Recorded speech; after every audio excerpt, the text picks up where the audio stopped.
Hey everyone, thanks for joining. I have a show that I have been trying to get scheduled for about a month now. I first saw this couple on their Instagram when their handle is Rentals to Wealth. So you knew I had to get engaged with them and go, okay, what are these folks doing? You know, this whole one rental at a time story kind of jives with Rentals to Wealth. And we've got them today. We've got a husband and wife team, do-it-yourself landlords on the East Coast. So let's welcome them to the show, and they can tell who they are and what else they do in this world. How you guys doing? Good. Thank you so much for having us. That was a great introduction. I try. So I'm Lauren, and I'm Kyle. There you go. And we are based in New Jersey right now, and we also invest there, which we sometimes get some interesting remarks because how can you invest in such a high tax, high cost area? But we seem to have been able to figure it out. So we started investing back in 2017 with a house hack. And it's kind of grown from there. And since that, we've done a property a year. So we bought one in 2017, one in 2018. We're working on house in 2019 right now, and are on track to buy one in 2020. So right in line with your one rental at a time kind of idea. So. Wow, that's awesome. So again, a house hack was the first one. So is that traditional? Hey, let's go buy the 4 or 5 bedrooms, rent it out to girlfriends and friends? Or what did you mean? Just so we're clear, what's a house hack in your mind? So a multifamily that we live in primarily multifamily, and rent out the other units to kind of help with that mortgage payment. Definitely.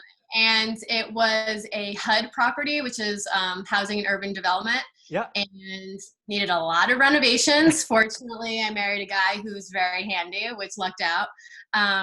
So it took us about 7 months. Yeah, about 7 months. Yeah. It was a big learning curve. Yeah, because we were doing a duplex, so we're renovating 2 homes essentially. So right. For that to be our jumping off point, it was a pretty big task to tackle. But we learned a lot of things as being our first property. Made some mistakes, but we're learning as we go. Definitely. And to try to kind of like accelerate our progress moving forward, we rented out the first floor, which is the larger unit, and then we lived in the smaller second floor unit, just so we can get the most income. So we were very cozy in a little 500 square foot one bedroom with us and our new rambunctious puppy. So it was interesting. Oh, that's awesome. Again, you're doing what I talk about all the time: being conservative, sacrificing one rental at a time, and you continue to do this, it will pay off. I promise you that. I have a book that talks about a 15-year journey that we went through that gets you there. So you're on the right track. Have confidence. But go ahead. I'm sorry. I was just going to say, we feel like we're on the right track. I mean, so far it's been working out for us. Yeah, for sure. Very cool. So talk a little bit more about this first property, because everybody likes to talk about it. How'd you find it? Did you just find it on HUD.com or some government website, a sign? How'd you find it? Yeah, so we were primarily looking on MLS with a real estate agent, and we saw this one and we're like, we really want to go see it. So it was a HUD property, but it was still listed on the MLS, and we had to bid for it online. So that was also an interesting experience because it's our first property and we're going to just blindly bid online. Like, that's scary. And very anticlimactic. Like, I told them what we wanted to offer. The realtor was like, okay, bidding opens next week. I'll enter it for you. I was actually away on like a friend's girls trip. And I was like, so we just bid and that's it? And he's like, yeah. And then we wait and we hear if someone beat us and then that's it. So it was, I don't know, I guess I was thinking that there was going to be so much more to it. And then he called us, said, your offer was accepted. Here are the next steps. Right. So it was quite exciting, emotional roller coaster. Yeah. I definitely cried because I was like, what are we getting ourselves into? And I looked at it and I was, I saw it and I said, you know what, this absolutely can work. Yeah. It was just really getting in there and doing it. Yeah. So did you actually get inside, or was one of these, you had to look through a window and blindly guess, or could you actually do a walkthrough and kind of estimate? We were able to do a walkthrough a few times, actually. I think we went back twice before we put an offer on. but we didn't know what the hell we were really doing. So you say, to get estimates or to figure out what you're going to do. I'm like, yeah, we'll do it for 30,000. And then 7 months later, I think we spent 70,000. Yeah. Because she said 30 and I was like, well, because I thought of all of I'm a list Excel person. I love a document. And I was like, okay, I sat down on like Home Depot's website and I was like, a toilet costs this much, countertops cost this much. Like I listed everything out. I was like, we're doing a lot of the labor. I did all the material costs, but I only did what I call like pretty material costs. So like the vanity and the tile. I didn't think about lumber. I didn't think about finish. The finishes, the tools we're going to need to do all this work. And then obviously it needed a lot of plumbing and electrical, which is all the work that no one sees that you spend so much money on. The house sat vacant for a while. So we did a whole new HVAC system because they didn't properly winterize it. So while it was radiant heat, the system was shot. So it was like you could redo that system for, $5,000, or you could just do full central air and forced heat for, a couple thousand more. So we're like, let's just go for it. Yeah. And then plumbing, the waste lines, like we spent thousands and thousands and thousands of dollars to our plumber, to the point where I was just writing him checks for like $6,000 like every day. Oh, this is awesome. So were you able to get a loan on it? Was it in a kind of condition where they would do some kind of loan or owner occupied loan or fixer loan or what? Yeah, we did a conventional mortgage, a 30-year mortgage, and fortunately, I was a big saver growing up. Thanks, Dad, for instilling that in my brain. So I had 70 grand for renovations just sitting there. We put some on credit cards, 0% interest credit cards. But we were able to kind of just finance it with 20% down and then fund the majority of the renovations in cash. Yeah. And then after we were finished and had a tenant in place, 6 months later, we did a cash out refinance and pulled some of that cash out. Yeah. Very, very cool. And Kyle, so you're the one or at least not only, but it sounds like you're the handy person going in there, swinging the hammer and doing all these things. Did you have those skills beforehand, or was it kind of learning trial by fire? So I grew up, my father was always a DIY guy. Okay. Jack of all trades. So I did learn a lot of this stuff growing up, but Hurricane Sandy hit and my family has a house in Seaside Park. Okay. So it wasn't until then that I was able to put all of those skills that I've learned growing up into one project. Okay. And when we did it, I was like, you know what, I can do this. And then Lauren got into real estate investment and we did the walkthrough of the duplex and I looked at it and I was like, we could definitely do this. And we knew what the houses went for in the area and it was, staying within budget in that area. And it didn't really bother me that much just because I knew that when we were done, the house itself was beautiful. Yeah. The ARV was going to be there kind of no matter how much over budget we went. For sure. Yeah. All right. So you get to the end, you fill it up, you wait 6 months for the seasoning period. You do the cash out refi. Do you get all your repair money back? Most of it, some of it, all of it? We could have probably gotten it all back. But then the cash flow wouldn't have been affected obviously for the rental portion of it. So I also being very conservative and not risk averse. I was like, just because we can doesn't mean we should. Yeah. So that's awesome. We still have quite a bit of equity left in that house, but I feel like it's a good foundational house for us to have. It cash flows really well, and we can. I'm looking into like investor HELOCs, which I heard are a thing. So if we could do like a HELOC on that, I feel like it's just a good kind of sturdy investment for us to have. So I didn't want to pull too much out. I'm embarrassed because the first time I could do a cash out refi, I'm like, sure. Whatever the bank lends me, of course, they're conservative. No, took a very cash flow positive property, turned it negative every month. It was one of my worst mistakes. And I call those alligators because they eat you alive. So you're much smarter than I am at the beginning because I made that mistake. All right. So you stayed put after the first deal. It worked out. You're living in a 500 square foot, comfy, cozy, renting out the bottom. What does number 2 look like? You're like, some is good, more is better. What was the next one? I mean, so number 2 was definitely different, and we weren't even expecting to invest in what we did. It was a different area of Camden County. It's kind of southern part of New Jersey. cheaper tax wise, but it was a single family. Yeah. Oh. And we were hardcore multifamily. We have a goal of how many units we want, and multifamilies are obviously the way to do that. And for obvious reasons, we're not even looking at single families, economies of scale. Yeah. And, there's only so many multifamilies for sale that you can scroll through at night when you're on the couch and let me just change my filter and look at some single families. And we found one and I was like, there's no way. This is listed so cheap. Like, this is a great deal. So we called our realtor and went and looked at it. And it was a little difficult because we're like, this isn't our strategy. Yeah. But at the same time, we're like, this is going to cash flow the same amount as our duplex. And cost like half. Yeah, and cost half. So, it was kind of a no-brainer. And I think that was also when a mindset kind of shifted for us, that it's not about the number of units, but about the cash flow. Wow, look at you figuring all this out early, because it is. We often get tied to unit counts. Like, people ask me all the time, how many unit counts you have? Almost 200. They don't ask about what my cash flow is. It's not. I've seen people have 200 units and be broke.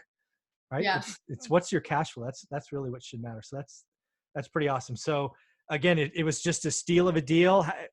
How was it missed by others, you think? Was it bad pictures, bad description?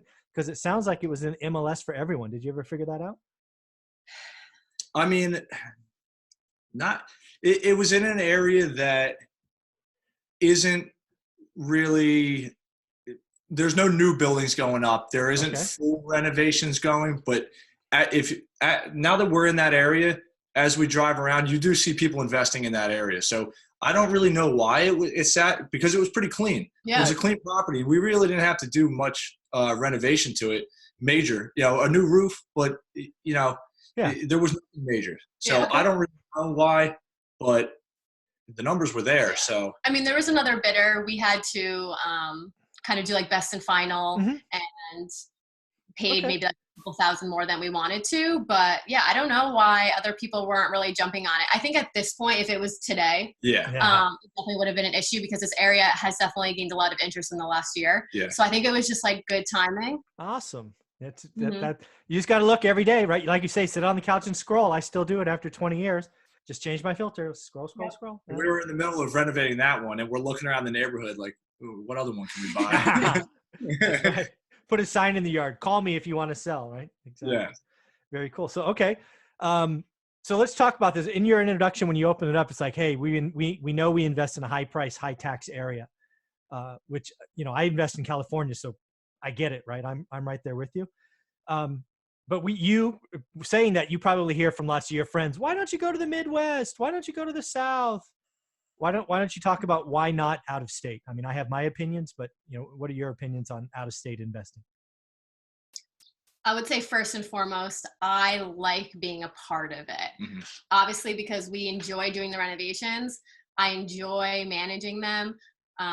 It's fun for us. And just from a, security foundational point of view, I just feel like it's safer if you can drive to it, if you could see it, if you could touch it. Yeah. Also, we kind of invest in two different towns. One town is pretty already vibrant and thriving. And the other town is a little bit more up and coming. And I like being part of that revitalization, and I like being part of that community. And so if this property is 500 miles away, you can't go to a town hall meeting. Yeah, no, exactly. That's awesome, Lauren. So let's talk about the elephant in the room. You self-manage, right? Do-it-yourself landlords. Why the heck do you do that? I would say, so I primarily draw so I would say it first started off from a control point of view. Okay. Am I supposed to hand this precious baby that we just renovated so dearly off to somebody else? Well, and also our first one was a house hack, right? So it would almost be for us to manage that out. Yeah. And that was a good kind of training wheels process. So, did all of the research, met with lawyers or whatever, followed all the rules, and realized that it wasn't that difficult. And again, from a control point of view, I liked picking who was going to live in our house, and it's not a lot of effort, to be honest. I mean, one thing that we definitely do before is during renovations, we take care of all of the CapEx. Like we do not want a leaky toilet call at 2 a.m. I do not want to hear that the sewer drains backed up or the roof's leaking. So we take care of all of that for our own sake, straight from the get-go, to really limit maintenance. And luckily she has that mindset, because I go to her while I'm doing the renovation. We kind of look at it as she does everything pre-close, I do everything renovation, and then she manages. So I'll go to her with something like that, with a waistline, and be like, this thing needs to be gone. But it's, $2,500 to $3,000 worth of plumbing that you can't see. And that's a lot to put out for something that you don't even look, you can't even see. It doesn't look good. And a tenant doesn't really care. Like when you're showing the unit, you're like, look at this brand new waistline. Yeah. Like, okay. So I'm glad that she has that mindset, because it's awesome. really easy when I go to her and tell her that needs to go within budget. Yeah. And she's on board with it. So. Well, that's you're doing all the right things, because lots of people cheap out, right, with stuff you can't see. Oh, we'll just snake the line. Probably not a great idea, right? Can get cracked. I mean, it's just more expensive later. So again, not cheaping out during the remodel is again a great thing. Again, self-managing. You're absolutely right. You don't want that call. I can't tell you, for like 3 years in a row we had an emergency call either on Thanksgiving or on Christmas. It's just like what's the stuff this can happen. So how many units do you self-manage today? So right now we just have 4 units. So I'm just self-managing those 4. So you have 4 tenants. Correct. What's it like managing 4 tenants? Pretty uneventful. Okay. All right. Yeah, luckily. I just, knock on wood. We're talking about things breaking on Thanksgiving, Mike. Sorry. I mean, I did get a text today so one of our units just has a history of getting some white furry visitors, some mice. And it was the unit we lived into. And so I know it's not because the tenants are leaving their trash out. I just know it's that it's getting cold and the mice are trying to come into warm areas, and the house is framed and whatever. So, I mean, we just have a plan with a local pest control company. And so I got a text, hey, we saw a mouse. Okay. I spent 2 minutes calling the exterminator, scheduled for them to come. I mean, it took all of maybe like 8 minutes of my time, and the tenants will open the door for him. He'll go, and I'll get the bill. So, yeah, I mean, I would say one of the things that has really helped me kind of self-manage is really separate stuff. Like it is a business. And when someone texts me that there's an issue, I cannot react like, oh my gosh, this thing. It's okay. Yeah.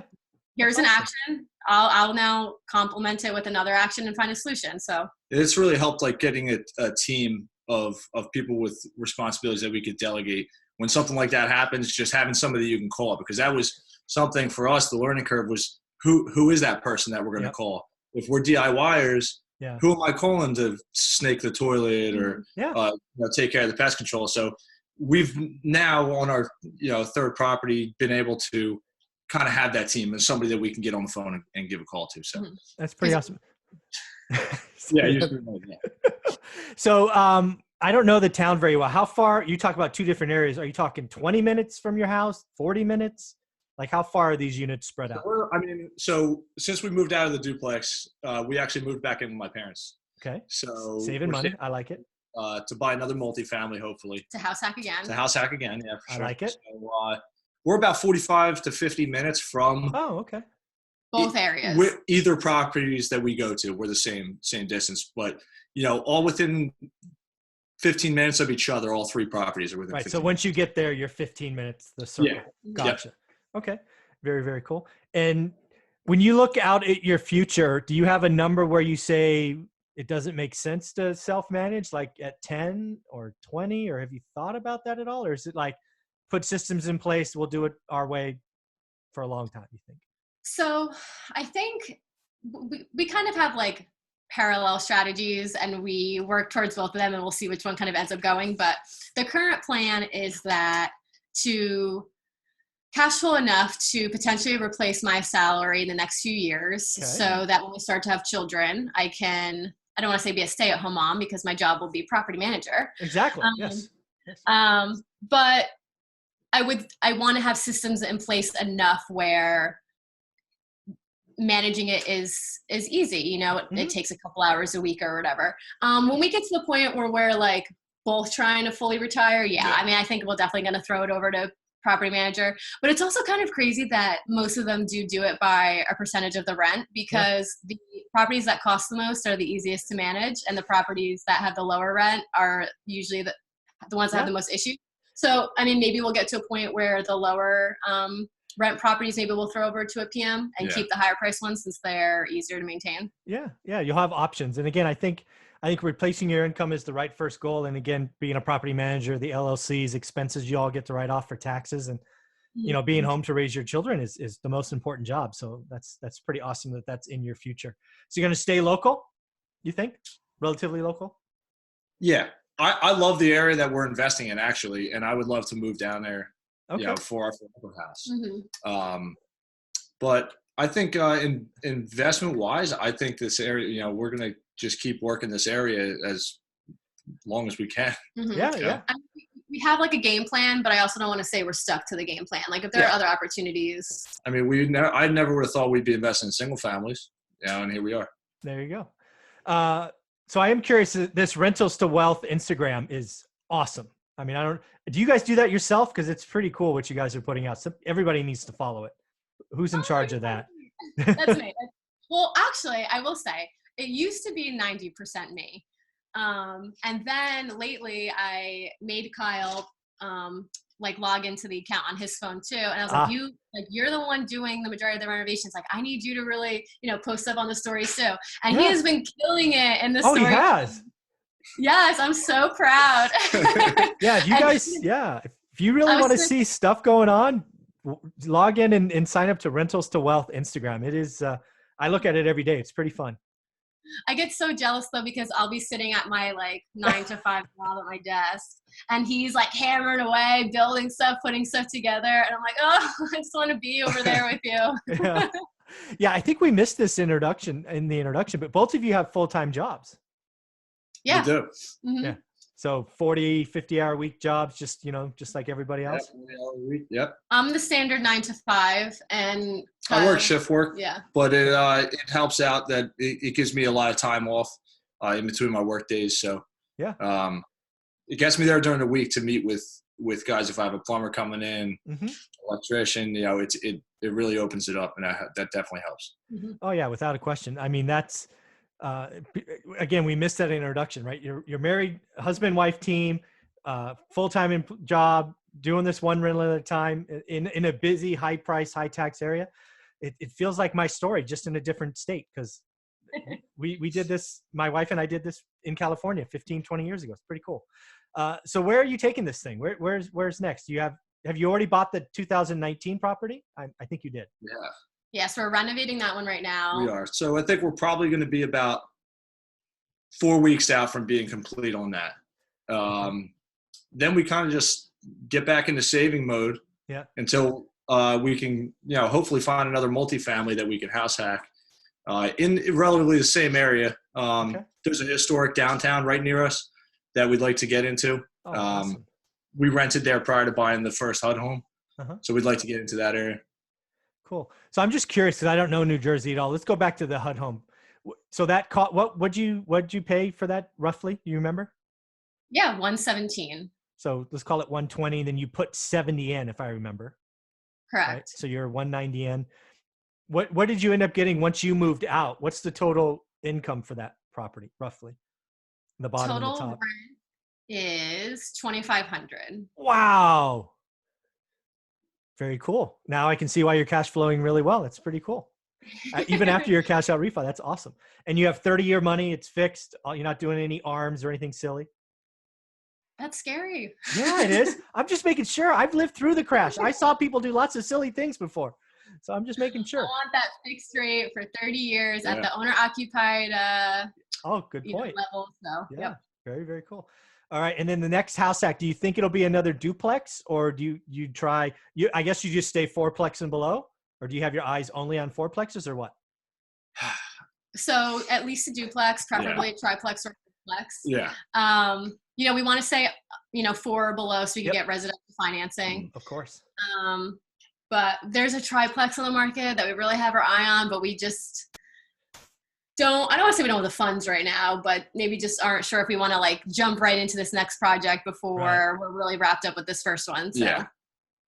Yeah, well, so let's talk about that a little bit because I don't know if you're seeing it. So actually, I'll ask it this way. Are you seeing a changing market? It sounds like you look every day, which is awesome. You've been looking every day for at least 3 years. Are you sensing a little change in the market in New Jersey? Yes and no. Oh, I would okay. say both areas that we invest in, prices are increasing within Yeah. the last Ah, year. Yeah. hmm okay.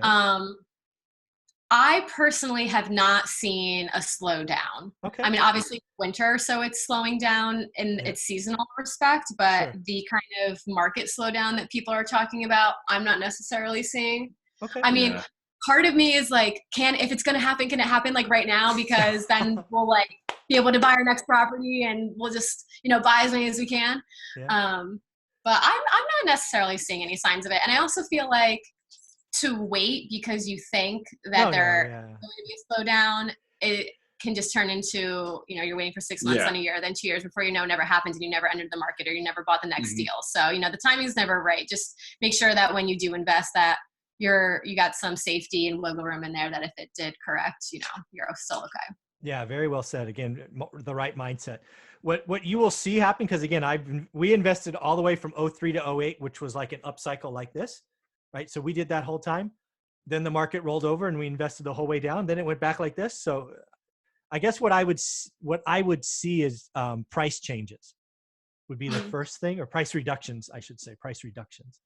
That would be the first indicator that there may be a real slowness going on. So if you're not seeing price reductions just in the MLS, then yeah, the market's still probably rising. So, and also with interest rates going down, technically people can pay more for a property. So true. Yeah. It's all about payment, right? It's not really about the price. It's all about payment Right. for most people. Right. Very, very cool. So I'm curious where, besides Rentals to Wealth Instagram, which everybody has to follow, is there another place where they can follow your journey or see what y'all are doing? Or is that like the spot? That's the go-to spot. That's where I'm most responsive, Kyle as well. We do have a blog, rentalswealth.com, where I'm not as active as I once was. I still throw some stuff up there every now and then, but Instagram's where it's at for us. Okay. Yeah. Very, very cool. And then let's ask, so 2025, I'm guessing, Lauren, you're retired and you're at least a mom of 1 or 2 by then, I'm guessing. Not to put any pressure on you, Kyle, but that's I think too. that's my feeling I'm getting from this conversation. And then Kyle, you're still working. Is that kind of a fair guess?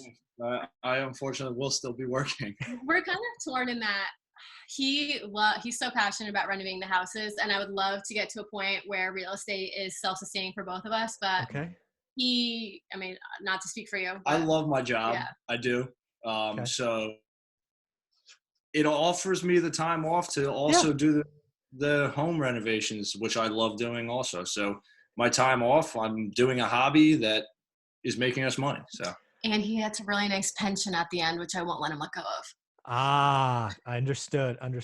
So that's terrible. So you love your day job or whatever. You love your 40-hour-a-week job, shift work. You love your hobby. You love your wife. I don't get it, Kyle. What's wrong? I don't get it. You have the perfect life. My commute is an hour to okay. current projects. Oh, your commute. Oh, I feel so bad for you. Okay. All right. Well, when we're in like true renovation mode, the 2 things that go are diet and exercise. Yeah, for sure. Like we have just been like Taco Bell, Chinese food, pizza. It's bad. Like anytime we're at the house, we don't have a refrigerator. It's so good. Oh, it's so good. Like we always talk about that when we're renovating a house, we're eating pizza on the floor, we're eating sub sandwiches in the back of the pickup truck. I mean, we love it. We have a good time. Struggle that builds character.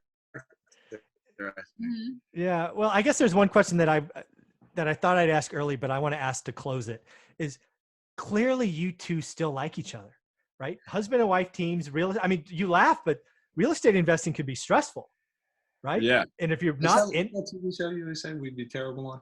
Oh, Amazing Race. Amazing Race. We always had a joke saying that if we were on Amazing Race, we wouldn't even leave where we started because we would just be arguing the whole time.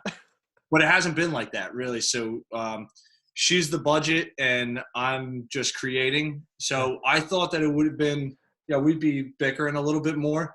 Yeah. We work so smooth together. It's pretty surprising. I would say it's brought our relationship. It's made it stronger. Yeah, I mean, there's like, the little things like at dinner, I'm like, oh, I really want to bring up that budget thing, but I don't know if I should say it because we're having a really good time. Yeah.